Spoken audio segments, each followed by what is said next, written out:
I was standing in the driveway when I heard her voice. She didn't shout. She didn't scream or cry or rage like mothers do in the movies. She was calm. Too calm. "You have until Sunday," she said. That was it. No explanation. No real goodbye. Just a deadline, like I was a bill that needed paying. The movers were already inside the house, carrying out boxes and furniture. My brother was there, but he wouldn't look at me. He just stared at his shoes while men in uniforms walked past us with our family's things. And near the trash bags, carefully stacked, were my childhood photographs. The ones from birthday parties and school plays and vacations we took when my parents still loved each other. The ones I thought meant something. That's when I understood. This wasn't sudden. This wasn't something my mother decided that morning. It was planned. It was prepared. Every detail arranged like a surgery. Careful and cold. I tried to speak, but she raised one hand dismissively.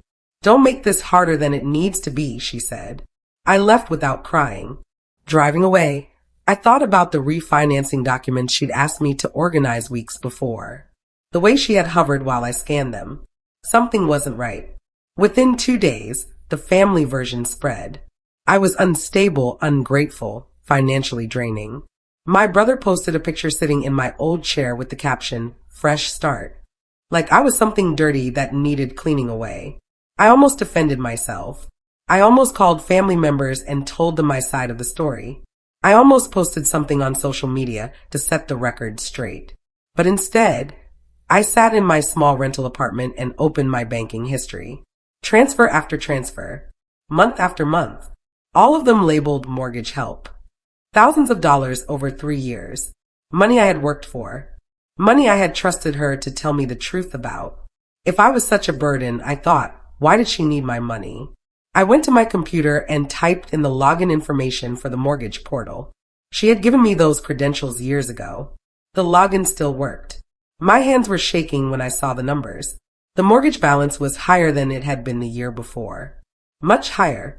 There were 2 home equity lines of credit attached to the account. Multiple withdrawals that made no sense. And then I found it. A refinancing document. My name was listed on it. Not as the owner, but as the secondary contact and financial affiliate. I had never signed anything like that. I had never agreed to let her use my name.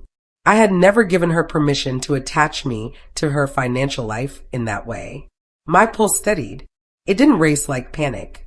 Instead, it became steady and clear, like the heartbeat of something that knows exactly what it needs to do. Panic was useless now. Documentation was what mattered. Evidence was what mattered. I downloaded everything. Every statement, signature, and timestamp. I stored copies in multiple locations on a password-protected drive. Because if she had used my name without my permission, if she had forged my signature or come close enough to pass, then this wasn't just family drama. This wasn't just a mother and daughter who had stopped getting along. This was crime. This was fraud. And fraud was something that could be proved with paper.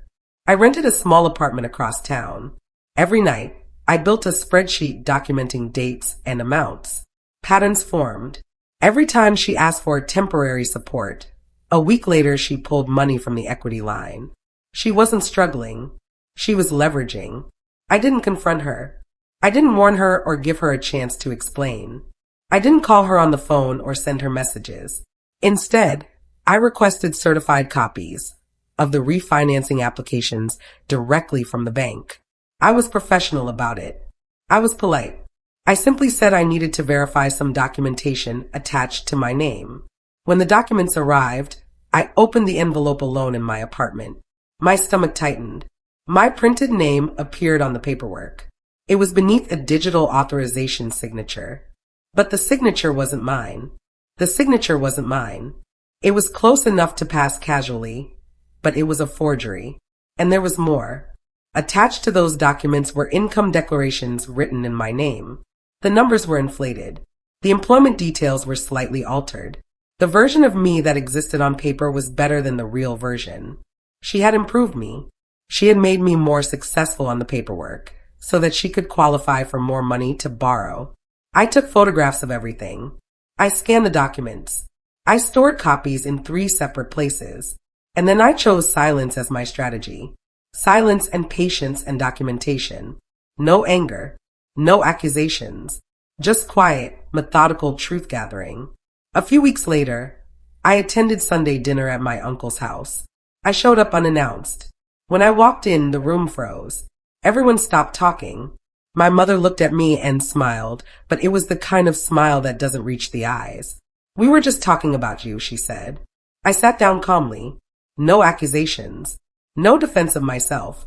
Just sitting and existing in the space she had told me I no longer belonged in. When my uncle asked me about my financial independence, about how I was managing on my own, I simply said, "I've always paid my share."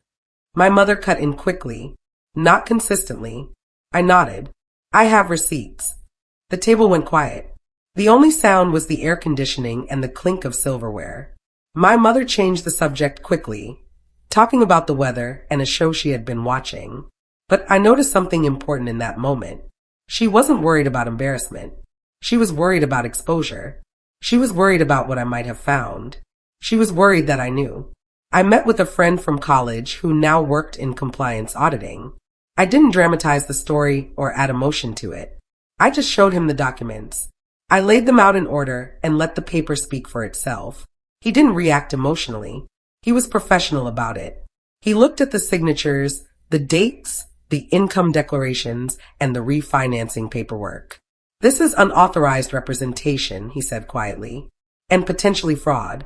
The words sat heavy in the air between us. Fraud. A crime. Something that was real and provable and serious. I didn't want my mother arrested. That's important to understand. I didn't want her in prison or handcuffed or destroyed. I wanted truth. I wanted the situation to be clear and documented and impossible to deny. My friend suggested I notify the lender discreetly, not as an accusation, just as a clarification request, just a question about documentation. I drafted a formal inquiry to the mortgage company. I kept it calm and polite. I kept it simple. "I am listed as secondary financial contact on this mortgage. Please confirm that I have provided signed consent documentation for this role." That was all. No accusations. No anger. Just a paper trail of questions. Days passed. Then I received an acknowledgement from the bank. They were reviewing the file. They were looking into it. I didn't tell anyone. I didn't mention it to my family or my friends. I just waited. At the next Sunday dinner, my mother looked unusually tense. Her jaw was tight. She picked at her food and didn't talk much. I knew something had happened. I knew the bank had sent her something too. Then my brother called me. "Mom's stressed," he said. "Did you contact the bank?" I paused for just a moment. Why would I? "They asked her about signature verification," he said. There it was, the first crack in her composure. She had thought I would disappear quietly. She had thought I would accept the voicemail and the kicked out status and the ruined reputation and just vanish from her life. But instead, I was a question mark. I was something she couldn't silence. I was a problem she couldn't control. One evening, she showed up at my rental apartment without calling. She knocked on the door, and when I opened it, she came inside. She was calm on the surface, but I could see the fury underneath. It was in the way she held her shoulders. It was in the tightness around her eyes. "You're trying to ruin me," she said. I met her eyes. "I'm clarifying my involvement. You're my daughter, and you used my name." She left without another word. For the first time, I saw uncertainty on her face. She didn't know what would happen next. She didn't have control. The lender sent her official request for notarized signature confirmation. She had to provide it. She had to prove that the signatures matched. But they didn't. They couldn't, because I had never signed those documents. They requested proof of the income discrepancy. I provided it immediately. Everything was documented. Everything was backed up. She couldn't argue emotion or motherhood against paperwork. She couldn't cry or claim misunderstanding. The documents didn't care about her feelings. They just showed the truth. And the truth was that she had forged my signature. She had inflated my income. She had used my name without permission to borrow money. She had leveraged my identity and my future without telling me. My aunt called me crying. "Why are you doing this to her?"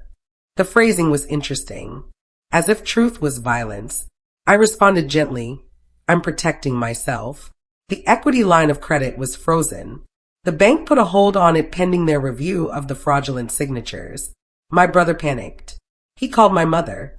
The renovations he had been planning stopped. The payment stalled. She called it a bank misunderstanding, but she knew what it was. She knew they had found something wrong. One withdrawal had been transferred into a joint emergency account I'd helped her open. That money was nearly gone. She had spent it. Buried deep in the mortgage paperwork was something else. A life insurance collateral clause.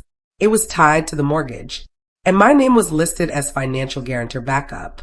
In other words, she had leveraged my future. She had decided, without telling me, that if something happened to her, I would be responsible.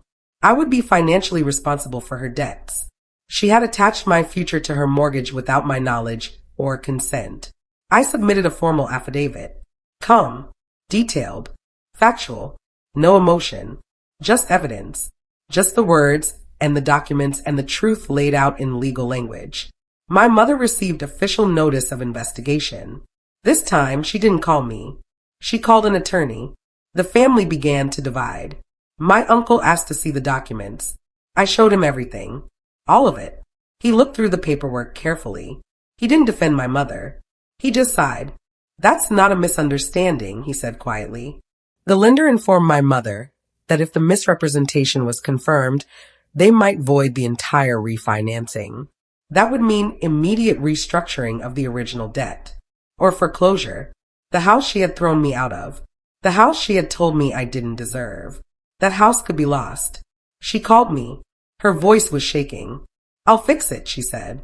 Just withdraw the complaint. Please, I'll do whatever you want. I responded calmly. I can't withdraw facts. The facts existed. The documents existed. The forgery existed. The fraud existed. And I couldn't make it go away just because she was afraid now. At a family gathering, my uncle mentioned the investigation casually. Just in passing. Just a comment about something he had heard. The room shifted. People looked at each other. My mother couldn't control the narrative anymore. She couldn't tell her version of the story and have everyone believe her. The truth was out. People knew. The lender confirmed the signature inconsistency. They confirmed the income misrepresentation. The refinancing was voided. The debt was recalculated based on the original terms. Her credit was damaged. The easy access to borrowed money was gone. Without the inflated refinancing, the payments skyrocketed. The house became unsustainable. She couldn't afford it anymore. She couldn't keep the things she had chosen over me. She listed the house quietly. There was no announcement. There was no dinner speech about a fresh start or a new chapter. Just a sign in the yard. The same yard she had told me I didn't deserve to play in anymore. Months passed. The investigation concluded. My name was fully removed from all financial ties. No debt. No liability. No shadow following me. I was free. My mother never apologized. She never called me and said she was sorry for throwing me out. She never acknowledged that she had done anything wrong. She never asked for forgiveness, but she never called me unstable again. She never told the family I was ungrateful or financially draining. She never spoke about me in the way she had after the voicemail. And the voicemail itself? I kept it. I kept the audio file saved on my computer. Not as pain. Not as something to torture myself with, but as proof, as evidence, as a reminder that sometimes when someone hurts you, the best response isn't revenge in the traditional sense. The best response is truth. The best response is documentation. The best response is letting the facts speak so loudly that nothing else matters anymore. She had evicted me from my childhood home through a voicemail. But in the end, through nothing but paper and patience and the power of documented truth, I had audited her straight into the consequences of her own crimes. And I had done it without breaking a single law.